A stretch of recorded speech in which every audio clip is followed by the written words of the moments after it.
Once upon a midnight dreary, while I pondered weak and weary over many a quaint and curious volume of forgotten lore, while I nodded, nearly napping, suddenly there came a tapping, as of someone gently rapping at my chamber door. "'Tis some visitor," I muttered, tapping at my chamber door. Only this, and nothing more. Distinctly I remember. It was in the bleak December, and each spirit dying ember wrought its ghost upon the floor. Eagerly I wished the morrow, vainly I had sought to borrow from my books surcease of sorrow, sorrow for the lost Lenore, for the rare and radiant maiden whom the angels name Lenore, nameless here forevermore. And the silken, sad, uncertain rustling of each purple curtain thrilled me, filled me with fantastic terrors never felt before, so that now, to still the beating of my heart, I stood repeating, "'Tis some visitor entreating entrance at my chamber door, some late visitor, entreating entrance at my chamber door. This it is, and nothing more." Presently, my soul grew stronger, hesitating then no longer. "Sir," said I, "or madam, truly your forgiveness I implore. But the fact is, I was napping, and so gently you came rapping, and so faintly you came tapping at my chamber door, that I scarce was sure I heard you. Here I opened wide the door, darkness there, and nothing more. Deep into that darkness peering, long I stood there wondering, fearing, doubting, dreaming dreams no mortal ever dared to dream before. But the silence was unbroken, and the stillness gave no token, and the only word there spoken was the whispered word, 'Lenore?' This I whispered, and an echo murmured back the word, 'Lenore.' Merely this, and nothing more. Back into the chamber turning, all my soul within me burning, soon again I heard a tapping, somewhat louder than before. 'Surely,' said I, 'surely that is something at my window lattice. Let me see then what thereat is, and this mystery explore.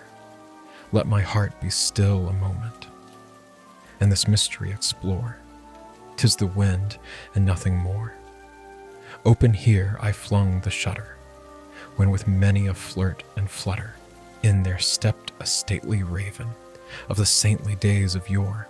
Not the least obeisance made he, not a minute stopped or stayed he, but, with mien of lord or lady, perched above my chamber door, perched upon a bust of Pallas, just above my chamber door, perched and sat, and nothing more. Then this ebony bird, beguiling my sad fancy into smiling, by the grave and stern decorum of the countenance it wore. Though thy crest be shorn and shaven, thou, I said, art sure no craven, ghastly grim and ancient raven, wandering from the nightly shore. Tell me what thy lordly name is, on the night's Plutonian shore. Quoth the raven, Nevermore. Much I marveled this ungainly fowl, to hear discourse so plainly, though its answer little meaning, little relevancy bore. For we cannot help agreeing that no living human being ever yet was blessed with seeing bird above his chamber door. Bird or beast upon the sculptured bust above his chamber door, with such name as Nevermore. But the raven, sitting lonely, on the placid bust spoke only that one word, as if his soul in that one word he did outpour. Nothing farther then he uttered, not a feather than he fluttered, till I scarcely more than muttered. Other friends have flown before, on the morrow he will leave me, as my hopes have flown before. Then the bird said, Nevermore, startled at the stillness broken by replies so aptly spoken. Doubtless, said I, What it utters is its only stock and store caught from some unhappy master, whom unmerciful disaster followed fast and followed faster, till his songs one burden bore, till the dirges of his hope that melancholy burden bore of never, nevermore.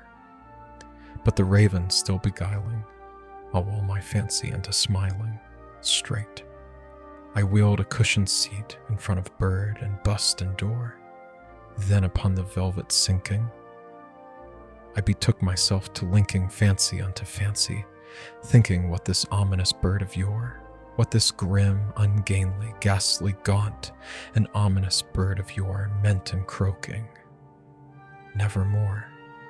This I sat engaged in guessing, but no syllable expressing to the fowl whose fiery eyes now burned into my bosom's core.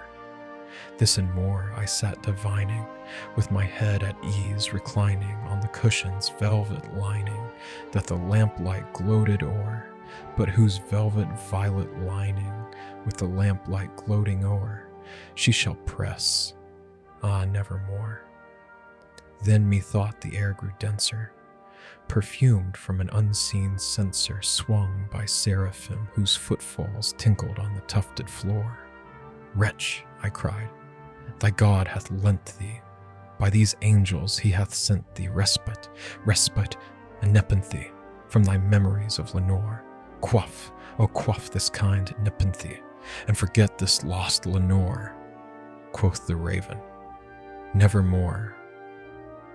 Prophet, said I, thing of evil, prophet still if bird or devil, whether tempter sent, or whether tempest tossed thee here ashore, desolate yet all undaunted, on this desert land enchanted, on this home by horror haunted, tell me truly I implore, is there balm in Gilead? Tell me I implore. Quoth the raven, nevermore. Prophet, said I, thing of evil, prophet still if bird or devil. By that heaven that bends above us, by that God we both adore, tell this soul with sorrow laden, if within the distant Aidenn it shall clasp a sainted maiden, whom the angels name Lenore, clasp a rare and radiant maiden, whom the angels name Lenore.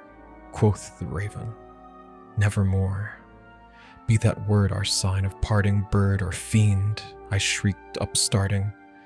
Get thee back into the tempest and the night's Plutonian shore. Leave no black plume as a token of that lie thy soul hath spoken. Leave my loneliness unbroken. Quit the bust above my door. Take thy beak from out my heart, and take thy form from off my door. Quoth the raven, nevermore. And the raven, never flitting, still is sitting on the pallid bust of Pallas, just above my chamber door, and his eyes have all the seeming of a demon's that is dreaming, and the lamplight o'er him streaming throws his shadow on the floor, and my soul from out that shadow that lies floating on the floor shall be lifted, nevermore, more.